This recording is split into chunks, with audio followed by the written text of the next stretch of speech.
அந்த காலத்துல ஒரு நாட்டுல போர் வீரர்கள் இருக்கிறத விட அந்த புறத்துல அழகான பொண்ணுங்க இருக்கிறது தான் பெருமையா நினைச்சாங்க. போருக்கு புறப்படுறதுக்கு முன்னாடி நம்மள மாதிரி அந்த புறத்து பெண்களோட சந்தோஷமா இருப்பாங்க. அப்படி இருக்கிறதுனால அவங்க ஜெயிப்பாங்க. ஒவ்வொரு ராஜாவோட வெற்றிக்கு பின்னாலையும் நாம இருந்திருக்கோம். ஒவ்வொரு ராஜா படையெடுத்துட்டு வரும்போது முக்கியமா அவங்க கவர்ந்துட்டு போறது நம்மள மாதிரி அந்த புறத்து பொண்ணுங்களை தான். ஒரு ராஜா பதவிக்கு வரும்போது அவங்க முக்கியமா கவனிக்கிறது நம்மள மாதிரி அந்த புறத்து பொண்ணுங்களை தான். அப்படி வழி வழியா வந்ததுதான் நம்ம பரம்பரை. தெய்வத்துக்காகவே அர்ப்பணிக்கப்பட்டவங்க நாம. நம்ம காலம் மாறினாலும் நம்ம வழிமுறைகளை மறக்க கூடாதுரி. மறக்கவே கூடாது செல்லம்.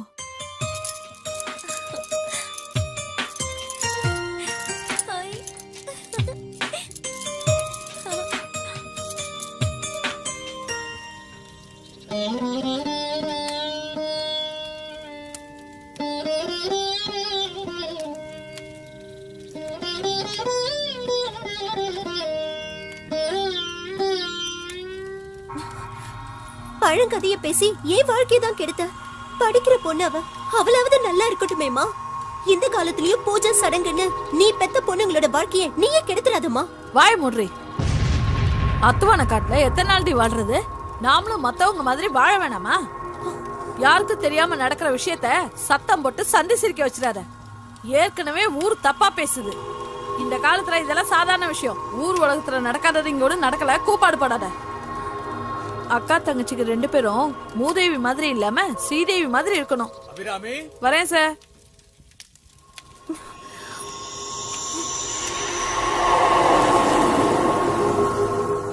பொறுத்தார் பூமி ஆழ்வார். நீங்க நினைச்சது நடக்கிறதுக்கு இன்னும் 3 நாள் இருக்கு. தண்ணி ஊத்தியாச்சு. தேதியும் நாழிகையும் நான் முடிவு பண்றேன். என்ன சம்மதமா? சம்மதம். வயசு 14 தானே ஆகுது. ஆமாங்க. என்ன எல்லாம் சொல்லிட்டியா? சொல்லிட்டேங்க. உடல் ரீதியாவும் தயாரா இருக்கல்ல? அதுக்கு தாங்க 7 வயசுல இருந்தே பொண்ணுக்கு நொறுக்கு தீனியா குடுத்துட்டு வரேன். பள்ளிக்கூடத்துக்கு போகும்போதே பாக்கெட் கணக்குல வாங்கி அனுப்பிடுவேன். உடல் ரீதியாவும் தயாராயிட்டா எத்தனை மணிக்கு வச்சுக்கலாம்னு சொல்லுங்க.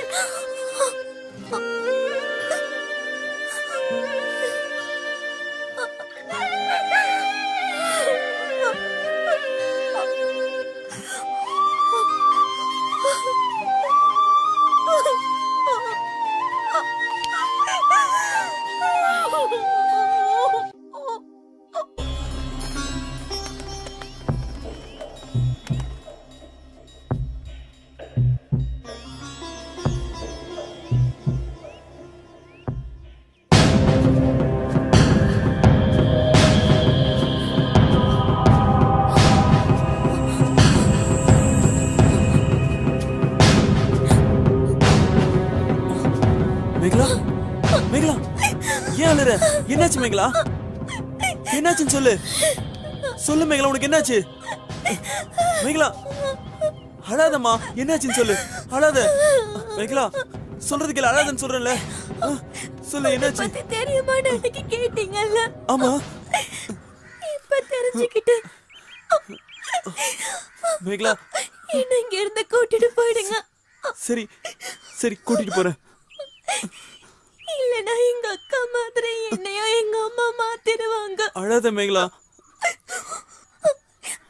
ப்ளீஸ் என்ன இங்க இருந்து கூட்டிட்டு போயிடுங்க. கூட்டிட்டு போறேன். வா போலாம். ஏய் போடா போடாங்கற ராஸ்கல். அந்த பக்கம் பாத்து மேகலா மேகலா போடு மேகலா மேகலா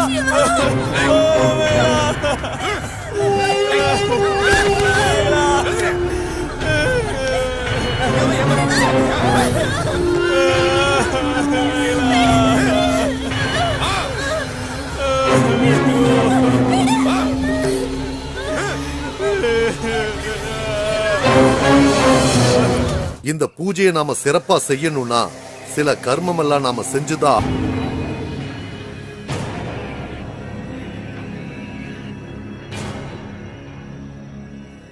ஆசீர்வாதம் பண்ணுங்க சுவாமி. அவளோட அழுக்கு, சளி, கெட்ட நீர் கூட புனிதம். திங்கள் செவ்வாய கொன்னு பொன் புதன் பிறக்கும். அதனால சனீஸ்வரன் விலகி லக்ஷ்மி தேவி குடியிருப்பா. ஓ. நினைச்ச காரியம் சரியா நடக்கும்னு கட்டம் சொல்லுது. முழு பௌர்ணமி 7 மணிக்கு பூஜையை வச்சுக்கலாம். சரியா? அவங்களுக்கு தேவையானதை கொடுத்துருங்க. சரி.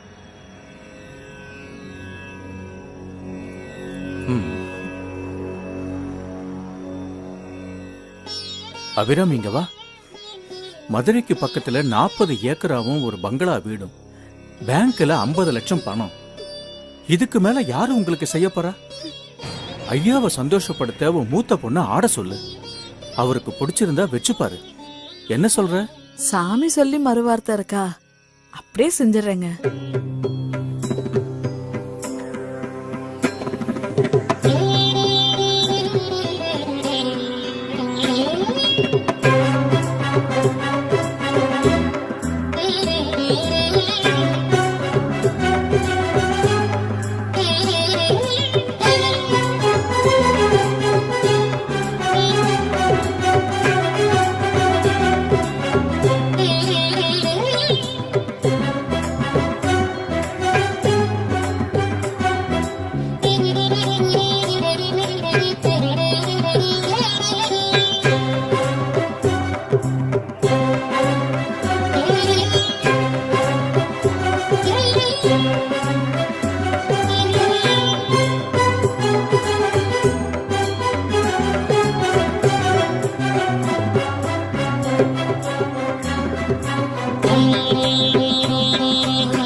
கோட்டி, யார் அந்த பசங்க?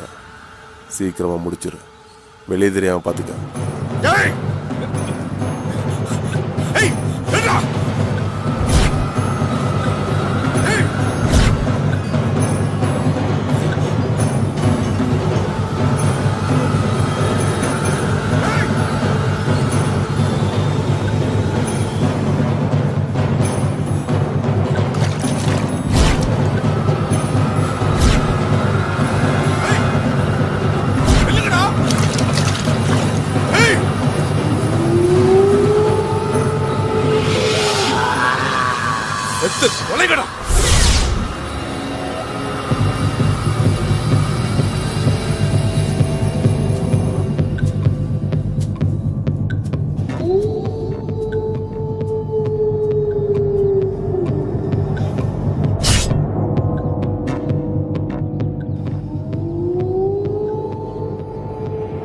இனிமே நமக்கு எந்த பிரச்சனையும் இருக்காதுங்க.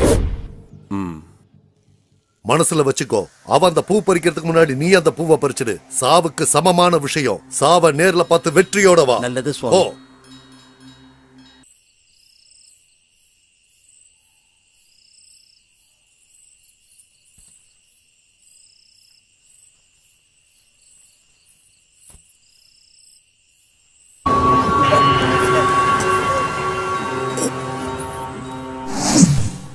உன்னை உயிருக்குயிர காதலிக்கிற மேகலா, இந்த வாழ்க்கை நாம வாழ வேண்டியது. முட்டாள்களோட மூட நம்பிக்கைக்கு நீயும் பலியாடாத. என்னால் உன்னை காப்பாற்ற முடியாம போனா நரம்பு சத்தவங்க கிட்ட இருந்து தப்பிக்க உன் உடம்புல சந்தனத்தோட அரளிக்காயும் கலந்து தேய்ச்சி உன்னை நீயே காப்பாத்திக்க. இப்படிக்கு சிவா.